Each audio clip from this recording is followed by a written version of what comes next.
Hi, welcome to WhitneyandWyatt.com. I'm Whitney. And I'm Wyatt. And today we're going to be talking to you about how to go green. After I saw the movie An Inconvenient Truth with Al Gore, I was very inspired. I was really moved by the visual images of what's going on in the world and how what we do in our day-to-day lives impacts it in a negative way. But beyond recycling paper and plastic, I don't know if I'm doing enough, and so I would really like to talk to some experts and find out. Yeah, so we're going to do that today because I'm in the same boat. Haven't seen the movie yet, but I definitely know a little bit about global warming and going green, but I think I need to do more application in my daily life. So Marty, McDonald, and Hilary Bromberg of Egg Agency are going to talk to us and help us figure some things out. So tell us sort of, in a nutshell, the high level, what does it mean to go green? And we see going green as sort of a journey. That is, there are things that you can do at every point, and you become more and more aware of all these different things. And as you go along and your awareness grows, there are more things that you're able to do. Going green, it really it works in different ways and to different degrees for everyone. There's no sort of minimum or maximum. Every little bit counts, and everyone's going to embrace it to a different degree, depending on how comfortable they are with it. That makes sense. I mean, you're right. We were just talking a minute ago about if we recycle something in our kitchen, we're very aware of that, what we put in the paper bin and the plastic bin, but it is hard to think about this little thing that I'm doing at home and how it's impacting the world, and is it impacting the world? Is it making a difference? I think the key is not to feel guilty about not doing enough. Because once you start to set a high bar, you end up probably sort of pulling back and not doing anything. What aspects of our life should we be looking at in terms of going green and making changes? It's fairly simple to start to go green through food because there's so much offered now in the grocery store. Generally, you can find organic food, and it addresses a lot of the issues that green is all about: pesticides, herbicides, fungicides, kinds of things that end up in our food. Fortunately, I live in West Seattle, and so I have a great farmer's market, so that I know I can buy food that is probably had grown not too far from where I live, which means that it's spent less time in transportation, probably has no preservatives in it, it's fresher, it tastes better, it looks better. That's what the farmer's market trend is all about. Say you have some favorite fruit, like, pomegranates, and your local farmer uses pesticides on them. Does that mean you go and then buy the ones in the store that are organic and they're all the way from Chile? Where do you that's the decision? And there's no easy answer to this. In addition to buying food at local farmers market or your local grocery store, what about times when you want to get takeout or you want to go out to dinner and have a nice meal at a restaurant? Can you be green when you're doing that? Yeah, well, there are definitely restaurants out there. There's an incredible movement in terms of chefs who are using local and organic and sustainable ingredients now. What about the chains, though? There's one great chain called Chipotle, which is Mexican fast food basically, and they came out of the natural organic food arena. The people who started that, they just decided clean, great tasting Mexican food, so successful that McDonald's bought them. This area, there's Burgerville. Burgerville is a great burger one. joint, and they source all of their ingredients from the area. Pretty much their meat comes from Oregon country beef, which is a free-range, naturally raised beef.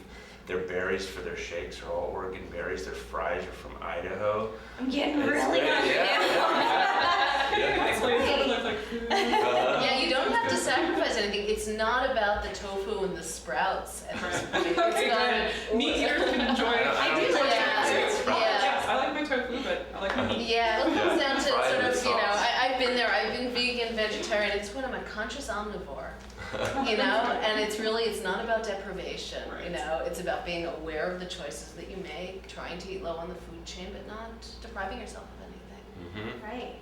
But are there other things that you're aware of in someone's home that, again, if you were to come to my house today, what could we look at quickly and make some changes? Yeah, one thing to do is look under the cupboard. What are you using to clean your house? I don't like looking under my Yeah, a lot of these products, there are a lot of studies out there that are showing that some of these products are kind of toxic.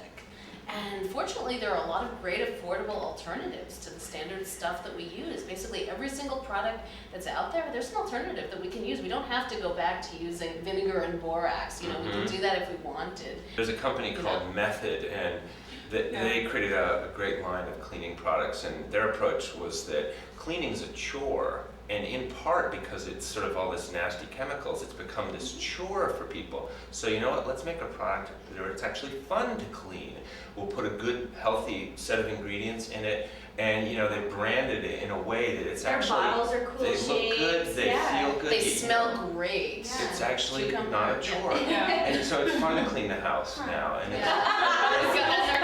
Cooler. What about fashion? You mentioned that Yeah. you know, your own body you have to deal with. So what are some alternatives Yeah. to just going out to, you know, all the stores that we go out to? I won't mention them. well, they have the eco stuff too. They The do? Walmart's, sure. Yeah. Oh yeah, Walmart's got their own organic cotton lines of tees and shirts and underwear. I think basically every large company right now is getting with a program. They're all going green, and it's really exciting to see. They're also using bamboo, which is a wonderful material. I just bought a pair of bamboo, do I have them on? Yes. Socks. Oh yeah. Yeah. Socks. Bamboo socks. They're Yeah. so soft, but I thought, wow, that's really Yeah. cool, and I bought them at a bigger department store, but I wasn't even aware that people were using bamboo for clothes. It has natural antibacterial properties. That's Oh, the good. incredible thing. Uh-huh. It's really, you know, going back to nature is actually better, you know. What are some other things you can do to your body, as you mentioned, that are going to be green friendly? There are a lot of products out there now. I mean, you could probably speak to the makeup better than I can. But you know, like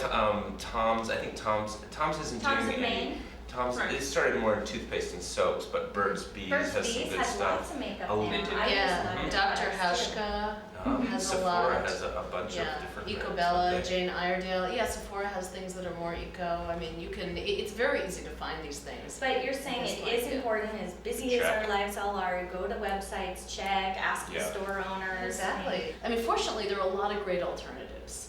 And you can go to this website, Environmental Working Group, ewg.org, and you can type in any product that you might be using and see what's in it, see what the impact. Some products are great for you, perfectly fine, and others you have to be a little more aware I of. was curious about you guys though, in your day, you are conscious about every single step you're doing. Conscious of it, but not necessarily able to all the time convert.